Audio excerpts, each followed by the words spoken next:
All right, here I am sitting with Tyler Mahan Coe in Nashville, Tennessee. How you doing today? Doing good. Awesome, man. This is episode 21 of the Freight Train podcast, and we're in this really cool facility called WeWork. I assume it's like a rented place where you... I don't know what you would call it, like a workspace kind of thing. Yeah. If you got an office, you need to rent some working space, you can work out of here, I guess. It's pretty neat, man. It's pretty neat. All right, so we are here to talk about cocaine and rhinestones. And Mr. Tyler Mahan Coe is the creator and producer of the podcast. And so just, if you wouldn't mind just kind of giving my listeners a little bit of background about yourself and kind of how, I want to talk about kind of how the podcast came to be, because it's so interesting and you dive so deep on the subjects and the topics that you talk about, and it's just pretty cool. So, Well, I would say the quick way to kind of sum it up, and it's kind of the secret theme of the show, is really it's just a bunch of stories where I've heard bits and pieces of these stories my whole life, and the show is kind of me recreating for the listener my process of discovering what is and isn't true about these stories. And in doing that, I realized that I'm essentially teaching the history of country music. So the full name of the show became Cocaine and Rhinestones, The History of Country Music, and I just got more academic with it. And as far as my background and why it's even interesting to me, my father is David Allan Coe. I was born into country music. He had me on his album covers before I could walk. I was performing on Nashville Now, which is an old TV show on TNN, country music television station. I was performing on that before I could read, before I was in kindergarten. wow. On international tours. Then I dropped out of high school at 15 years old and joined his band for another 13 consecutive years on tour. It's been my whole life, it's all I've ever known or done. I guess that's not technically true. I've done a few other things, but the whole time this was who I was. I'm just kind of getting back to it, and it really seems to be resonating with people. Yeah.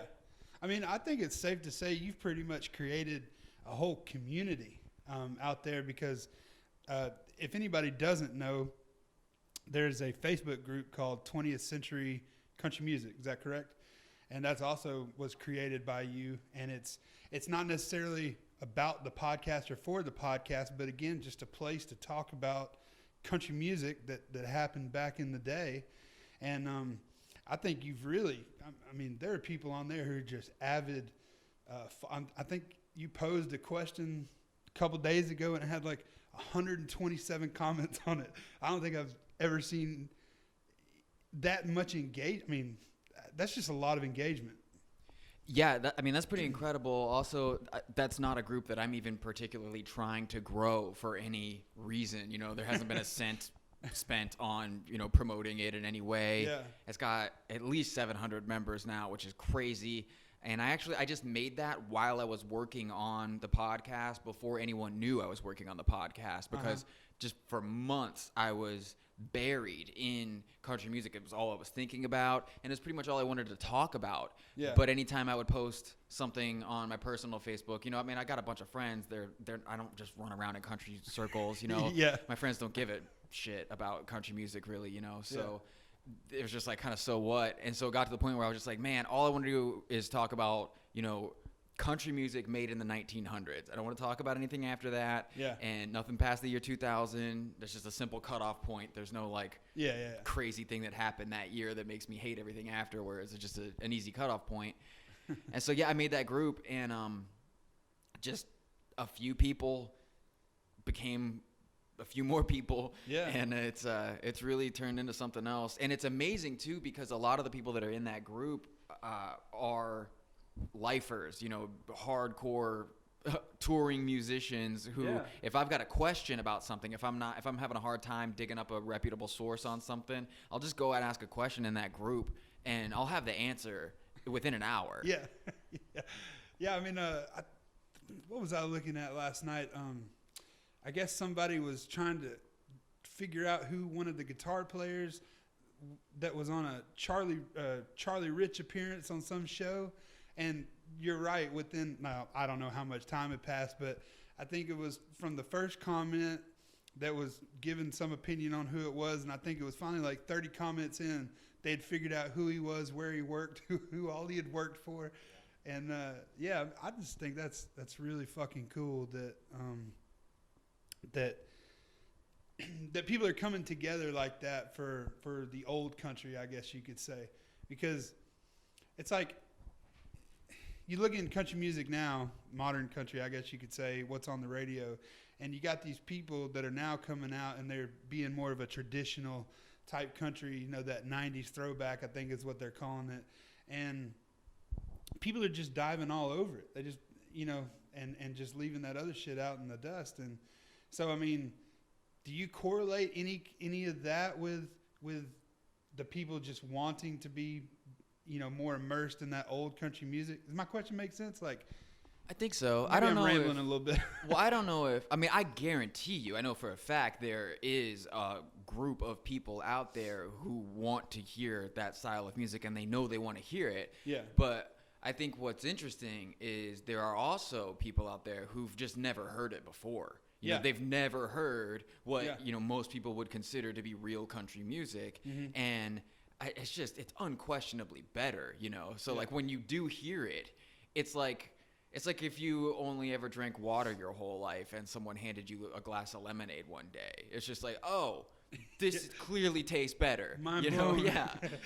We're talking like, you could live 30 years of your life only drinking water. Someone hands you a glass of lemonade for the first time. That's going to rock your world, you know? Yeah. So, I think there's a lot of that. And there's a ton of factors, It's just... There's a lot to think about, and also this is another reason why I called the show, or in the credits of the show when I'm introducing it, I say it's about 20th century country music. That's why the Facebook group is because it really is difficult to have a conversation about what's happening now in country music, and that's always been the case. Anytime you're living in the time period, you don't have the luxury of knowing how it's going to turn out. It's very easy for me. We're in 2018 now. It's almost 2 decades past the cutoff point of everything I would talk about on the podcast. Mm-hmm. So I've got 20 years of, okay, we pretty much know what happened there at this point. And that makes it really easy. Right now, we don't have that. There's no telling what could happen in country music, within this decade, which is still not over. So that's a good way to look at it. Well, my way to look at it is. So, and man, I'll have to edit some of this shit because as you see, I ramble sometimes. Oh, that's fine. But so taking it back just a little bit. So you were just immersed in country music coming up your whole life and everything like that. So what drove you to actually make the podcast? Like what prompted you to actually do Cocaine and Rhinestones?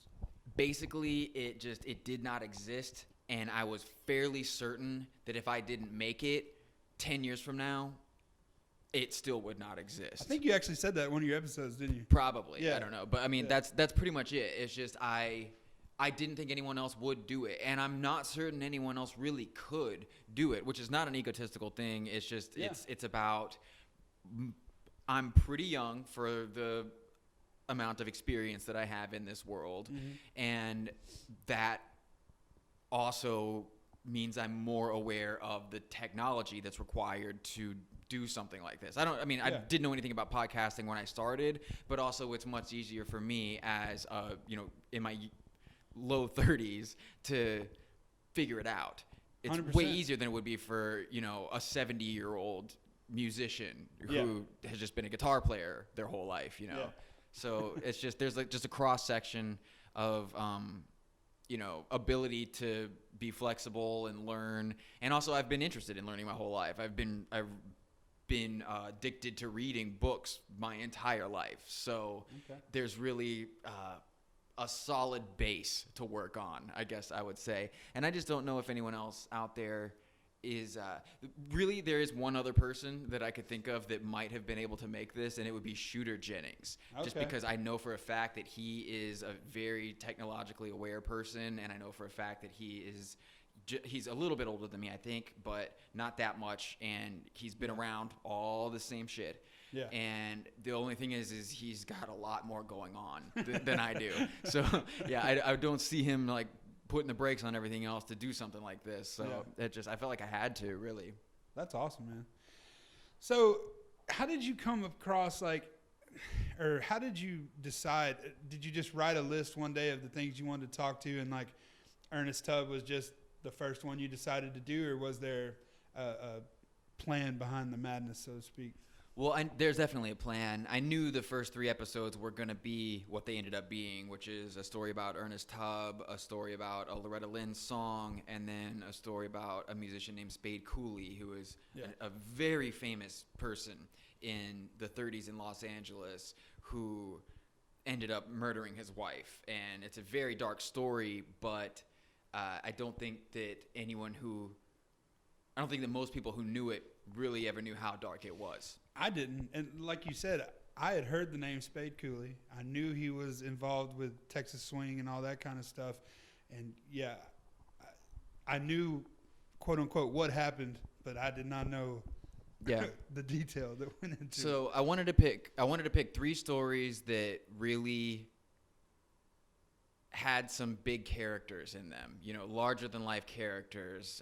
There's Ernest Tubb, who's of course a giant in country music. Loretta Lynn, who is also a giant in country music. And then this really big character that has kind of been swept under the rug because of what he did, who is Spade Cooley. Yeah. And just to put it in perspective for how famous this guy was, and I mentioned this in the episode, I believe, Frank Sinatra had already had some singles out and had some success, and his career was kind of like on a downward slope. And to stage a comeback, he actually went on Spade Cooley's insanely popular television show in Los Angeles. So Spade Cooley's TV show helped bring Frank Sinatra back from a bad career. That's how famous this guy was, and almost nobody knows who he is. He's got a star on the Hollywood Walk of Fame. As far as I know, he's the only convicted killer to have a star on the Hollywood Walk of Fame. Wow. Which is madness that people don't know this story. And the other reason why it's madness that people don't know this story, especially podcast audiences, is there's an entire genre of podcast about true crime and about murders. This is a whole thing, and none of them even did an episode on this guy. That's what my wife said when we were driving and listening to the episode, and she goes, this could easily be a crime podcast, investigative podcast. And my girlfriend listens to those. I don't have, it may come as a surprise. I really don't have the stomach for that stuff. That episode really messed me up doing that. But since I don't listen to those, I really didn't know how far to take it. I didn't know how far to go. But I felt like since no one really did know the truth about it, it really sort of became about letting everyone know what happened to Ella Mae Cooley for me. Like that was my mission, because I don't think her suffering has ever been recognized on a large scale. I don't think it has either. And I kind of felt like I needed to make that happen, and I played it for my girlfriend. She was the first one to hear it. I was just like, did I go too far or whatever? And she was, encouraging. She said that it was what people would want to hear. I don't know. I don't think it really has still. I don't think that it's really gotten over into that world yet. I got to think that at some point those other podcasts will pick up the story, whether or not they give me credit for it. I don't really care. I just kind of would like that story to get out there. Yeah. But so back to your original question, the reason why I picked those 3 was because I wanted those big, larger-than-life characters, and I knew they were all 3 fantastic stories. But it's also the fact that each one of them lays the groundwork for the themes that get explored throughout the rest of the first season. Yeah. The first episode is Ernest Tubb. He is a sharecropper's son, and the story of how he became interested in country music, how his life became completely dedicated to country music, is the story of country music. Mm-hmm. If we don't understand how country music can take someone's life away from them like that, then we have no business talking about country music at all. So that's got to be where you start from. And that story goes to Nashville. And it goes backstage at the Grand Ole Opry, and we have to learn how politics works in Nashville. And I don't mean Democrat Republican. I mean within the music business of Nashville, those politics.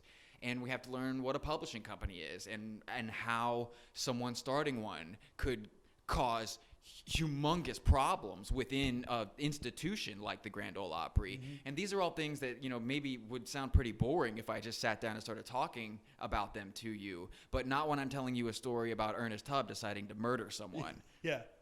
Walking in the middle of the night in his bathrobe or some shit. So it's really about just finding that balance of, this is a badass story, here's what you really do need to know, and not too much more. Here's just what you need to know. But in order for you to get the most out of this story, you do need to know this stuff. And once you know this stuff, we might as well talk about this next. And then it goes into Loretta Lynn's song about birth control being banned, which is a little bit more about politics in Nashville, expanding on that theme.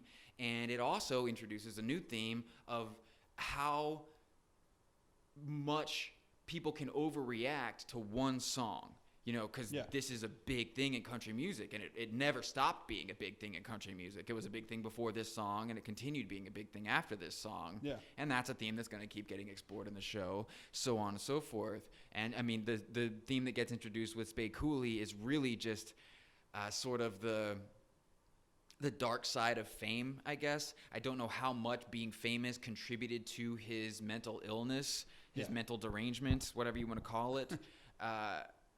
But I guarantee you that it allowed him to get away with a lot more than an average citizen would have gotten away with. Yeah. I would love to think that if he wasn't the celebrity that he was, that this crime wouldn't have been seen through to the end. Yeah. Because it was a long, drawn-out process, this crime that he committed. It was a series of crimes, really. But it was just a long, drawn-out process. There were many people that should have stopped it, had opportunities to stop it. No one stopped it. And I got to think that fame had something to do with that, you know. And that's something that we're going to have to talk about, too, like, how much are we going to let these people get away with just because they're famous, that kind of shit. I mean, it's those kind of themes, and then the rest of the episodes in the season really just build on everything. Every now and then you introduce a new theme, build on that, keep going, just storytelling. I hear you. Well, out of all the episodes that came out in this first season, what got the most feedback? Because I know my personal favorite, but I want to hear from you. It's hard to know. They are so different. They're on such a wide range of subjects, and I played around a lot with the presentation of the different stories, just depending upon what made sense to do creatively. Yeah. I could say one of the most popular ones that I was really happy was the most popular one. One of the most popular ones was the Louvin Brothers episode, just because of how much I contributed creatively to that. There's the intro about Mongolian throat singing, which I guarantee you I'm the first person to ever talk about those two subjects together. Mongolian throat singing and the Louvin Brothers. There's no way anyone else on this planet has ever done that. Yeah. And it also gets tied into this guy Napoleon Hill, who wrote this book called Think and Grow Rich, which is, one of those mental energy is what creates your own wealth kind of things. I doubt too many people would have tied that in there either. And so I felt like I was taking some big chances when I was making that. And I really needed people to not hate it because of how big of a fan I am of the Louvin Brothers. I would have felt terrible if a bunch of Louvin Brothers fans listened to this and felt like I just blew this story by adding all this other stuff to it. But it was a home run. Everyone loved it. So that was the one that felt the most good, I think. And it probably is. I mean, the first episode, because of how podcasts work, the first episode is always going to be the most downloaded episode. Yeah. Because people always start at the beginning and work their way forward. But, you know, right in the middle, the Lubin Brothers episode, I think, is like number 7. There's just a spike on that one every time. You know, it's one of the top 3 most downloaded ones. That's really cool. My personal favorite was Ralph Mooney. I love the sound of that steel guitar, and to hear, you know, I had heard his name before. I didn't really know a lot of his backstory or anything like that, and I just thought that was real cool how, you know, he was tied into a lot of different other things from some of the past episodes, and then just country music in general that I didn't know about. But yeah, that was my personal favorite. I love that one too. I knew I had to save that one for last for a reason. Like you said, it ties into a lot of stuff from previous episodes, and I wanted to do it for that reason. But also just because, like you said, you had heard his name, and you know there are a lot of people who have heard that name. If anyone's listening to this who doesn't know who we're talking about, he was Waylon Jennings' pedal steel guitar player, and that's probably what most people know him for. But I mean, if that interests you, I think you should go listen to that episode. I don't really want to spoil anything, but he did a lot more than that. And I think most people who know his name don't even know all the reasons why he's worth knowing about. So, yeah. And while we're talking about that, you know, if you haven't heard the podcast yet, please go check it out. iTunes, pretty much everywhere you can find podcasts. It's called Cocaine and Rhinestones. He also has a website called cocaineandrhinestones.com. Go check it out there. There's also you can play the episodes there on the website too if you want to hear it that way. And yeah, so I want to move on too because not only am I really interested in Cocaine and Rhinestones, but as a podcaster myself, you do another podcast, and it's called Your Favorite Band Sucks. Yeah. And you co-host that with Mr. Mark Mosley. That's his name, correct? That's it. And I think that's a very interesting concept because you probably piss off a lot of people. That's the goal. That was going to be my next question. Was that your goal, to piss off that many people? Yeah, man. I mean, like I said, I've done a little bit of work in marketing. I know what gets people riled up, and it's, you know, something they're really passionate about loving or something they're really passionate about hating. Yeah. And Your Favorite Band Sucks really gets both of those feelings. You know, people probably think of it as this big negative thing, but what they don't really take into consideration is, I mean, first of all, there are fans of every band that we talk about who love the show. You know, yeah, I love it. People who love these bands love the podcast. So it's not just, you know, it's probably not what you think it is. You should give it a chance at least. But and if you don't like it, yeah, I totally get it. but the other thing is there are people who hate these bands, you know, and they've, you know, some of them have had to, you know, be friends with someone who is super annoying about liking that band too much or whatever. And it's really, I think where this entire country is in a really weird place right now, where everyone needs you to 100% agree with them. And if you don't 100% agree with me, then you must be a Nazi, or you must be, you know, a communist, or you must be this or that, because you don't 100% agree with me. And I think we really got to get back to a place where that's not happening. Yeah. We got to get to a place where I need you to be okay if I hate something that you like. Yeah. And I need to be okay if you hate something that I like, you know. Yeah. Like, I still need to be able to get a beer with you if you hate my favorite band, you know. Yeah. And that's really the number one reason why I want to do it. I mean, aside from getting rich off of it, which I'm going to do. Well, and everybody listening, I hope I don't mess this up. It's Your Favorite Band Sucks. So I'm saying this wrong, but it's yfbspod.com. Pod.com. There you go. Pod like podcast. I knew I was going to mess it up the second I tried. So everybody go check that out too. And the way you responded to that or described that actually leads me to my next question. And I was so happy that you responded that way, because tying back into country music. So my podcast, obviously my listeners, I talk to artists, people involved with country music, that type of thing. So it's not just one streamlined thing, but just anybody and everybody kind of around country music. And when I do talk to artists, everybody's all happy and bubbly and, oh, I love working with that guy. And, I love having to co-write with this guy and that. And when we locked this interview down, I already knew I was going to ask this question. But why do you think nobody will say, you know what? I actually fucking hated riding with that guy. And I hope I don't have to do it again. And I understand that there's like a political thing to all this, you got to be nice. But I mean, at the same time, isn't country music supposed to be the place where everybody speaks their mind and is real and genuine all the time? And so, I don't know, it's kind of hypocritical to me sometimes, because I'm like, okay, well, I just talked to you before this episode and you were talking about actually how you can't fucking stand that guy. Oh, wow. And so then, I posed the question about writing, and the first thing you say is how much you liked, writing with him. And I'm like, well, my answer was going to be, because you were talking about how isn't country music supposed to be about, a certain attitude.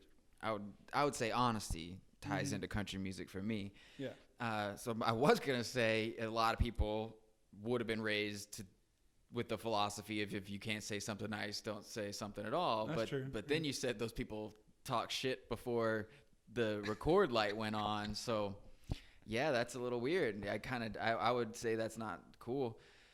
But I mean, yeah, it really, the reason why is because, I'll tell you what, if you really want to get into something that could get both of us in trouble right now, we can talk about the Me Too, the Time's Up movement, how it's mainly focused right now on Hollywood, the movie industry in Hollywood. Women are sick of it. They're done. And that's awesome. I fully support the entire movement. And it's not making its way to the music industry. And I've had some conversations about this recently. I'm definitely not an expert, I'm definitely not a woman, but if we're trying to figure out why this movement in Hollywood, that's a huge thing, you cannot turn your TV on without seeing this. Yeah. If we're trying to figure out why that's not happening the same way in the music industry, my answer would be that Hollywood's doing fine. That industry is fine. There are hundreds of production companies. It's not going anywhere. There are avenues in. There's a door here. There's a door there. You can burn a bridge and still get across that river. Music industry is not. The recording industry is not fine. Yeah. And it hasn't been fine since Napster. Yeah. There's nothing that's fixing it. People give us these solutions like, oh, here's a solution. Oh, that's called Spotify. I'm not getting paid. I'm not going to make money on that. And I need to give my music away for free and just think of it like a commercial for my concert. Well, that's cool if I'm Brooks and Dunn, or that's cool if I'm Taylor Swift. I can't do that if you've never heard of me before. I can't get any ground. I can't gain any purchase doing that. There aren't as many doors in the music industry. There aren't as many bridges. If you burn one, you are fucked. Like, you can't get across that bridge.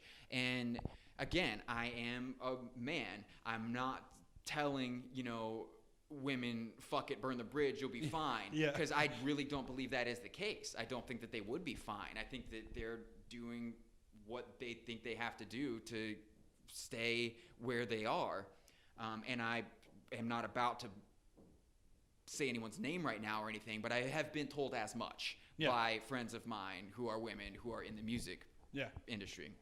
Well, there's that whole thing about, wasn't it Taylor Swift or somebody that got patted on the butt doing a radio thing? Yeah, I didn't want to bring that up because I said only because I kind of said the same thing in a different conversation that may come out. And I didn't want you to have too much repeat material, but we have one of the biggest celebrities on the planet is Taylor Swift, who, like it or not, is associated with country music. Yeah. And she literally won a lawsuit against a person who, I don't know what the technical term is for what he did. I would call it sexual assault. I don't know if that's what he was literally found guilty of or whatever. found guilty of sexual assault, that still doesn't bring the Time's Up movement over to the music industry. And how many convictions have we seen in Hollywood? I can't think of one. I can't think of one of these allegations that has resulted in more than apologies and someone retiring from their job or retiring from their position. Maybe there has been a lawsuit that I don't know about. There probably has, but I haven't heard about it. Yeah. I do know about this Taylor Swift lawsuit that was, she won, and that still hasn't brought this movement over, which to me is indicative of the sheer scale of the problem. Yeah. The fact that women still don't feel comfortable speaking out, even with that, that's an even bigger problem. That's a sign of. Sorry, I'm like my speech is really halting. I'm very nervous about saying something that's gonna get me in trouble. I get it. But so on top of that, the other thing about it is that dude is now working in radio again, and his new boss says that he doesn't think he was guilty in the first place. So I posted about this on my Facebook, and I got a bunch of misogynist bullshit in the comments where people are like, oh, what? Is he not supposed to get a second chance? Isn't everyone deserve a second chance? It's like, hey, asshole, if his boss says he never did anything wrong in the first place, this isn't a second chance. This is his unacceptable behavior being rewarded. And again, in my opinion, he sexually assaulted an artist and is now being put in a position to do so again. Mm-hmm. That's the music industry. Yeah. And so... repeat offender. How we got here is why don't people burn their bridges? And it's the same reason that we're still dealing with all this other stuff. You don't have a lot of places to go. If you burn a bridge, you don't have another one to get you across that river in the endangered species that is the music business. Yeah. Well, let's move on to a different subject. I want to know, okay, so I was actually, when I first started your podcast, and I like books, but I'm a slow reader. And I had started the Buck Owens, Buckham, the autobiography, or whatever. Does he call it an autobiography even though he made the tapes and all that stuff? It is an autobiography, yeah. So the number one thing that I found most intriguing as a music lover, reading that, and amongst many things that were interesting in that book, is how often his music came out. And then looking at the landscape of country music and just music in general in the late 50s, 60s, 70s, how often music came out. Why do you think, and I'm sure it boils down to money now, I'm sure that's probably the bottom deal, but do you think or have an opinion on why people will go 2 and 3 years without an album coming out? Like, because you hear people all the time, I wrote this 2 years ago for this album. I'm so excited for it to finally come out. Like, why do you think that happens now? Because in the pop world, it's not as bad. But in country, it's like, is it just oversaturation, or what's your opinion on that? Well, what I have seen happening in the pop world, and again, I'm barely paying attention, but what I see happening is albums just kind of going away. I think that the only people who are, well, I shouldn't say the only people. It seems to be a single cycle is what it is. Is they release a single and release a single, and then albums are just kind of like singles that have already been released. They all get packaged together and then presented as an album. It's kind of, I don't know, it's weird. I don't really know how that's working out for those people because I haven't been involved on that side of the industry in a long time. But for me, as a fan of music, I don't like it because I like albums. I like a cohesive artistic statement. Mm-hmm. I like someone giving me a package that I can unwrap, a little bit at a time. I don't know how we got here. I'm sure it has a lot to do with Napster, music piracy, the recording industry in general going away, which removed the gatekeepers now that we are in a place where technology makes it really easy for just anyone to make music. Yeah. The stuff that costs money to make an album, like the physical stuff that costs money, some people probably just think, why would I do that. You know, Yeah. if you make an album, especially if you're going to do physical copies of it, you've got to pay dozens of people in that entire process.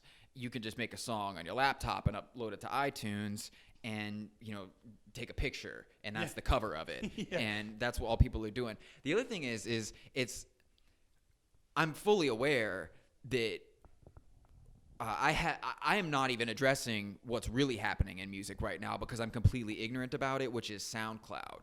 That's where everything is happening right now, as far as like the bigger genres, dance music, EDM, hip hop, rappers, that stuff. That's all happening on SoundCloud. There are celebrities that you and I have never heard of that are just like on tour putting their music on SoundCloud, and I don't even know what's going on there because I haven't been paying attention. Yeah. But I mean, and this is another reason why I only feel qualified to talk about what happened in the 1900s, because in the 90s, people were still putting out albums. You know, like that's an economy that I understand. I can talk about that.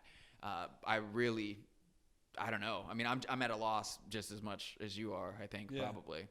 That's just, I don't know. I just think it's crazy. Like, I mean, just take your favorite country artist, for example, and it's like, you know, they've been on tour this whole time. I know they've been writing songs. Like, why the hell aren't they putting out something? Well, people don't buy music anymore. That's the big thing. You know, they just aren't going to pay for it. And you make your money on tour. You make your money selling T-shirts. That is a direct result of Napster. So I'm sure that has a lot to do with it. The other thing that I've seen happen is major artists giving their music away for free as, you know, an experiment or to disrupt the industry or something like this. Yeah. And probably the most famous example would be how everyone who has an iPhone woke up one day with a U2 album on their phone, you know. Two guys hugging. Yeah, and that's a problem. That's a really big problem. We kind of talked about it a little bit, just artists giving their music away for free. I don't know if people understand what that does. Is it devalues music. It makes it really difficult for someone who goes the traditional route, spends the thousands of dollars and the hours that it takes to collaborate with all the people they have to collaborate with to create an album. Mm-hmm. And then you put it out, and one of the biggest bands on the planet has just made the cool thing to do to give it away for free and not get any of your investment back. Yeah. So that's a big bullet to bite, you know. That's tough for a lot of people.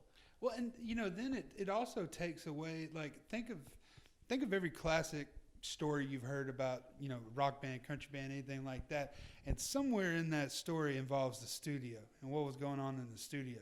So if you take, not saying that obviously studios are still a thing because people have to record the music, but you know, it's a very streamlined thing now. They get in, they get out. There's no fucking around.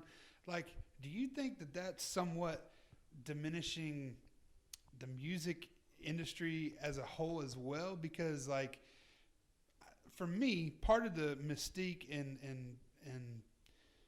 draw to music, not only do I like the music, but I want to know about the people making the music. And you know, like you can see on Instagram and Snapchat now these days, like somebody takes a shot in a green room and there's nobody partying anymore. They're all on their damn cell phones, you know, or taking a nap. And it's like, do you think that the way things are now, the studio, the backstage, just the way everything is, eventually there's not even going to be any... I call it chaos. Chaos. Yeah, there's no chaos. So you see where I'm going with this. Yeah. And chaos is an integral part of the creative process for me. Yeah. I am not interested if it's perfect. I do not care if it's perfect. I don't want it to be sterile. This is not a surgery, you know. Yeah. We're not going in there, washing our hands, making an album, and then leaving everything germ-free, you know. Yeah. I want it to be dirty. And I'm not doing that whole old man thing where it's like they don't even use real instruments or any of that shit. Yeah. But just, I mean, if it sounds perfect, it's really, where's the human element, you know? Yeah. And I mean, if you want to get real, we're not too far away from music that's just made completely by an algorithm. You know, I mean, I would say that's going to happen within a decade. That's probably. So crazy to me. And I have no idea how it will sound, but unless they program like 2% chaos in there or something, I just can't imagine it being human. You know, I can't imagine there being a warmth to relate to of any kind. And I could be totally wrong. You know, it's a computer, so it's got, you know, it's going to have far more processing power than I ever will, you know, on a long enough timeline. At some point, they'll get there. So, there's no telling what it could be capable of doing. But, yeah, I agree with you. I mean, yeah, I also have seen what you're talking about, where it's the pictures of everyone in the green room. They're just sitting on the couches on their phone. It's become a business. It's become an industry. Everyone's taking it really seriously. Everyone's taking themselves really seriously. Mm-hmm. There's not a lot of fun, you know? Yeah. And, I mean, one of my favorite episodes in the first season of Cocaine and Rhinestones is the one on the Kershaw brothers, Doug and Rusty Kershaw, which takes a 15-minute left turn into Neil Young. Yeah. You know, it's like we're just talking about Neil Young now, and we're talking about the wildest period of Neil Young's life, which is when everything just went completely off the rails. You know, substance abuse, insane erratic behavior, you know, and it resulted in an album that I think is fantastic. And I thought that album was fantastic before I knew any of this other stuff. So it's not like I'm glamorizing this behavior and, you know, you need to know about all this crazy stuff that happened to really have this sort of appreciation for that album. This was my favorite Neil Young album the first time I heard it, when I didn't know anything about what was happening. There's just a sound there that isn't in any other album. And then you find out how it got made, and you're like, oh, that's why I've never heard another album that sounds that way, because it's a miracle no one died while they were making it, you know? What was the drinks or whatever that Kershaw was making, the honey? Yeah, they're called honey slides, honey which slides, is basically a real early form. I mean, I don't know. I shouldn't say real early. I'm sure cavemen were eating pot, but an early form of an early form of edible marijuana, which these people were not ready for, man. No. Like it rocked their world. Yeah. And they were making an album, and that's the thing is, they were in a position. Neil Young is the actual biggest name in American music at this time. He can do whatever the hell he wants to do. Yeah. He essentially takes over this studio. So it's not like today you'd get a block of time. You're not going to get to go in there and take over this studio and do what they did, like bring a bunch of used furniture in there, set it up like someone's living room, do a bunch of drugs in there, smoke pot. If you try to light a cigarette in a recording studio right now, there's probably a clause in the contract that you signed that says you immediately get evicted from the premises, you know, because smoke would damage the equipment. Yeah. It's just, it's not even close to the same thing. It's crazy. So, right from the beginning, it's just the entire philosophy of how they're approaching music being made right now. You just don't have that. Yeah. And I mean, I know of some studios around town. We're recording this in Nashville, where you can go and it's a relaxed environment like that. But it's pretty much just like indie musicians who are recording this way, and they get great stuff out of it. It's just, you're not ever going to hear it on like a fucking radio station. Yeah. Well, so, I mean, do you think that there will ever, I mean, I know you just made the comment, you think maybe in 10 years or a decade or so that, you know, there'll be an algorithm making music. Do you think that country music, because that's what we kind of deal with, do you think that will make a resurgence back to the, I guess, older ways? I mean, I don't know how to put it, like, because do you think there'll be a comeback? I mean, do you think the older traditional big band, you know, type thing? I love making broad predictions like the ones that I've made, and then like the more specific we get, the more uncomfortable I get with just the idea of being proven wrong by history. I get that. But also, I'm down. We can go there. Probably the biggest label in country music right now is Big Machine, which is the label that Taylor Swift came up on. And I don't know their size, but probably the next down that's getting a lot of attention is Third Man Records. Jack White's label has Margot Price on it, and I am willing to lay money on the fact that Joshua Headley's album that's about to come out is going to be phenomenal. I heard the single the other day, and it's great. I saw you post that earlier, yeah. Yeah, it's really good. If you like Ray Price or the Bakersfield Sound, any of that kind of stuff, I mean, you definitely got to get into it. And not to say he's, trying to sound like that. He's definitely doing his own thing. Yeah. But, check it out. Cool. But what I see happening with Big Machine is there was all this controversy, I think it was last year, with that band Midland, where everyone got pissed at them for, I don't want to get in trouble, I guess allegedly exaggerating their backstory is what it looked like happened to me. Yeah. And what that says to me is that Big Machine thinks they need to push this in the direction of a throwback, in the direction of sort of thing. So what that says is they see it coming. So I don't really have to make the prediction of saying that there's going to be a return to traditional sounding country music, because I think that they have already made that prediction. And I mean, I would assume that they've got people who it's their whole job to, figure stuff like that out. So if they feel the need to do that, to me, that looks like an indication that it might be coming, this return to form. And, I listened to a little bit of the Midland album, and it sounded fine. Like, it's probably not something that I'm going to buy and listen to, but also I was turned off by the PR strategy for sure. I can't say how I would have felt about it if I just heard it. Yeah. But while we're talking about this, I saw a guy the other night, a couple weeks ago. He played in an American Legion here, and his name is Zephaniah Ohora. I was going to ask you about him. I couldn't pronounce his name. Yeah. I think I'm saying that right. I'm pretty sure I am. If I'm not, I'm sorry. But also, I'm plugging his album right now, so maybe that'll cancel it out. Get his album. It's good. I saw him play, and I thought it was really good. I was going to post about him anyway, and then when I got home and I looked up something to post, I found, I think it was Billboard.com premiered his music video and did a little interview with him.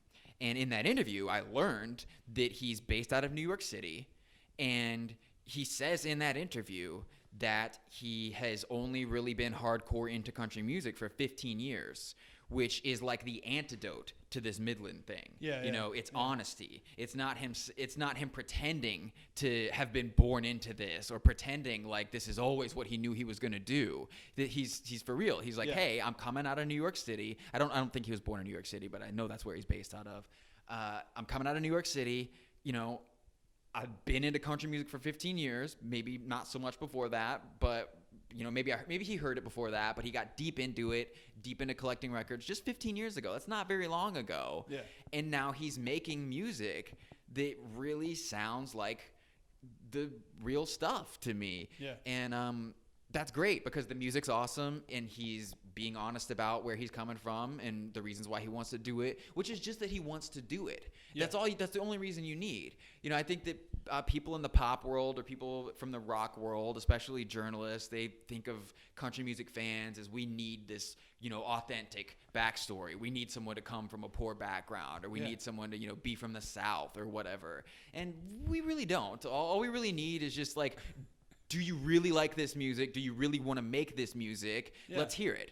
Yeah. And if it's good, then I'm going to buy it. Yeah. And so, I don't know. I don't know how big it's coming back on a mainstream level, but there's enough of it out there that if you're thirsty for it, you can get that drink of water somewhere. Yeah. Well, that's really cool. Well, man, I want to talk about just one more little subject real quick, and I know we've kind of been jumping around a little bit, but for everybody out there, Tyler is not only a podcaster, but you have a couple websites under your belt too, and things that you've done. And I want to talk a little bit about drunkmall.com. Okay. So how did drunkmall.com come about? Because it's a very interesting website, and I like the tagline at the bottom, or the statement or whatever, is first and foremost, this is an entertainment website, but you can also shop and find gifts and stuff like that. So explain that to me a little bit, and Well, that came out of doing all the marketing stuff, and I'm trying to remember now. I was doing a bunch of marketing stuff, and mostly within the concert business, which that's one of those things I don't know if people know, where there are a lot of moving pieces. There are a lot of different parts, and each one of those parts is a person, and that person has to do their job right before you can do your job right. Yeah. And that was a pretty frustrating experience for me, because there were a lot of times where I was put in a position where I was essentially being asked to teach someone to do their job or help someone do their job without me being paid for that part of it, just things like that. Someone who really should know how to do a thing asking me how to do a thing, and I'm the one who's not supposed to know how to do it, just that kind of stuff. And again, not that I'm a genius, really. Like, I'm not saying I'm the greatest person in the concert business, but ask anyone in the concert business, they'll tell you exactly the same thing. It's a pretty frustrating experience. And I really just wanted something that I didn't need anyone else. I could do it by myself. It really didn't take that much time, and it was kind of fun to do. And that's what I came up with. It's called drunkmall.com, which is it's kind of like a parody of a shopping website. It's the idea or the theme is people who get drunk and do online shopping, know. And I have entirely neglected it since starting work on Cocaine and Rhinestones, but it's still there. I think there are over 1,000 posts on the website that I wrote all the copy for. It's just you find crazy things that you can buy on the internet, write some funny stuff about it. Here's a link, and it's called affiliate marketing. This is how it made money, is probably what you're interested in. Yeah. It's affiliate marketing. Like, a lot of the websites that there are links to have affiliate programs where if someone clicks through to that website from my website, then I get a little bit of money if they spend money there. Okay. So, and because I had experience in marketing, after I made the website, I switched over to a PR campaign, and it essentially went viral in the press. I don't know if viral really applies to articles, but I mean, it got a lot of press, and it was bringing in like pretty decent money, especially if I hadn't switched over to Cocaine and Rhinestones. I mean, that's what I would still be doing. Okay. But I had another conversation with someone earlier today. I can't remember if I talked about it in this one already, but we talked about the algorithm making music. Yeah. That's coming with everything. Automation is coming down the pipeline for every job. And what I was doing with Drunk Mall, that's the kind of thing that can be automated very easily. Finding, there's got to be some criteria that you can set up to find off the beaten path products and just put them somewhere for someone to see it. You don't really need a person to do that. So if I had put all my eggs in that basket, I would be screwed if automation came along. I think something like Cocaine and Rhinestones is one of the last things that could be automated, 100%. Because, I mean, you could get a computer to find out all this information and give it to you, but it can't, at least not yet. I think it'll take a long time before it's in a place where it can package it in the kind of story that I can, with the kind of there's another element, which is me questioning the official story, and often finding a lot of sources and information to back that up. So there's a lot of like debunking going on that I don't know if we could really count on a computer to get right, at least not for a very, very long time.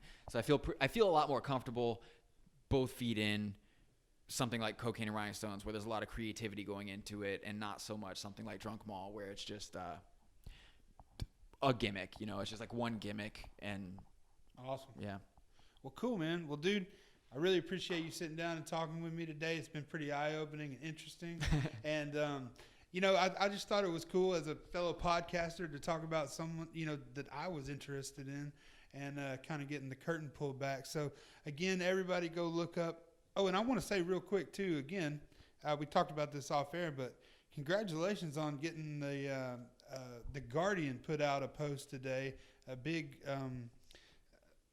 news platform. I think it's like a regular. It's probably something they do every week, I guess, because it's called like Podcast of the Week. But yeah, they featured Cocaine and Rhinestones as their podcast of the week, and I mean it's been a pretty intense day. There's been a lot of attention coming in today. So honestly, this is the best thing that I could be doing right now is just not paying attention to all of that and just sitting down and having a conversation with someone. So I appreciate it too. Thank you. Cool, man. Cool. Well, yeah, everybody go check out cocaineandrhinestones.com. You can find it anywhere you can find podcasts.